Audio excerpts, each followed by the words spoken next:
আজ যেভাবে পটল পোস্ত বানাচ্ছি একবার বানিয়ে দেখো, সবাই কিন্তু গরম ভাতের সাথে চেটে পুটে খাবে, কথা দিচ্ছি। প্রথমে আলু পটলগুলোকে লম্বা ফালি করে কেটে নিতে হবে, সাথে মাঝারি সাইজের পেঁয়াজ, টমেটো আর এক গাঁট আদা কুচি, 3টে চেরা কাঁচা লঙ্কা। এদিকে পোস্তটা আমি শিলে বেটে নিলাম। এদিকে কড়াতে তেল কিন্তু গরম হতে দিয়েছি। কড়াইয়ে তেলটা গরম হয়ে গেলে তাতে শুকনো লঙ্কা, গোটা জিরে ফোড়ন দিয়ে পেঁয়াজগুলোকে ভাজতে দিয়ে দিও।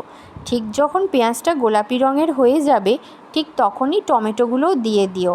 তারপর নেড়ে চেড়ে 5 সেকেন্ড মতো ভাজা হয়ে যাবার পর কেটে রাখা আলু আর পটলগুলোকে দিয়ে দিও কড়াইয়ের মধ্যে। কাঁচা লঙ্কাটা আমি আর ব্যবহার করিনি, কারণ মনে হয়েছে তাতে ঝালটা অনেক বেশি হয়ে যাবে।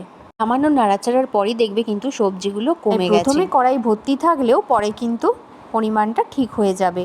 এরপর স্বাদ মতো এর মধ্যে দিয়ে দিতে হবে নুন, কাশ্মীরি গুঁড়ো লঙ্কা আর হলুদ।